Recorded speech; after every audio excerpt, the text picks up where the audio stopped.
বন্ধুরা আসসালামু আলাইকুম। বন্ধুরা একটি আমার ফেসবুক বাগিং হওয়ার কারণে আমি ওই দিন তোমাদেরকে পুরো লাইভটি দেখাতে পারছিলাম না, বারবার বের হয়ে যাচ্ছিলো। তাই আমি আস্তে আস্তে করবো যে তোমাদেরকে এটা দেখানোর জন্য আলাদা করে ভয়েস কভার করে আমার পেজ থেকে দেখানোর জন্য। হ্যাঁ, তোমরা চাইলে আমার ফেসবুক পেজটিকে ফলো করে রাখতে পারো। আর এই পেজের নামে আরেকটি আমার ইউটিউব চ্যানেলও রয়েছে, ওইটার নাম কাপ বন্ডেল, তোমরা ওইটাকে সাবস্ক্রাইব করে রাখতে পারো। তো আমি আজকে তোমাদেরকে এটাই দেখাচ্ছিলাম যে হ্যাঁ, আমরা কিন্তু সবসময় সচরাচর বাইরে থেকে দেখতে পাই যে ওইটার দূর থেকে ত্রিকোণাকার একটা স্তম্ভ দাঁড়িয়েছে, কিন্তু আমিও কিন্তু এটাই ভাবতাম প্রথম জার্নি তো। আর এই যে ওইখানে ভাইয়ারা কিন্তু ফটো সেশন নিতে ব্যস্ত, ওটা কিন্তু ভিতরের দিক। আমি এটাই মূলত তোমাদেরকে দেখাতে চাইছিলাম যে ভিতরে এর অংশটা কিন্তু ভরাট না, ফাঁকা।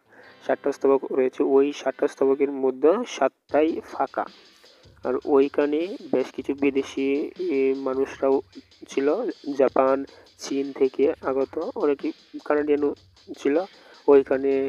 তাদের সাথে কথা বলছিলাম, খুব ভালোই লাগছিল, তারা খুব হাসি মুখে ছিল ওই যে ভাইয়ারা ওখানে। আরেকটি জিনিস আমি দেখাচ্ছি, ওই যে কিছুক্ষণ পর তোমরা দেখতে পাবে, হ্যাঁ, যে ভাইয়ারা কিন্তু ফটো সেশন নিতেছে, ওই যে দুই ফ্যামিলি মেম্বাররা বসে আছে। আমি চাইছিলাম ওইখানে বসতে, এই যে ওইখানে বসতে চাইছিলাম, বাট পারলাম না, কারণ হচ্ছে ওইখানে বোঝাই তো যে আলাদা লজ্জা একটা একটা লজ্জা পাচ্ছিলাম, তাই আমি আর ওইখানে বসি নাই। যাই হোক বন্ধুরা, আজ এই পর্যন্ত আমি তোমাদেরকে একটু বিস্তৃত দেখাতে পারলাম। হয়তো অনেকে 99.99% জানে, তাই দেখালাম আর কি।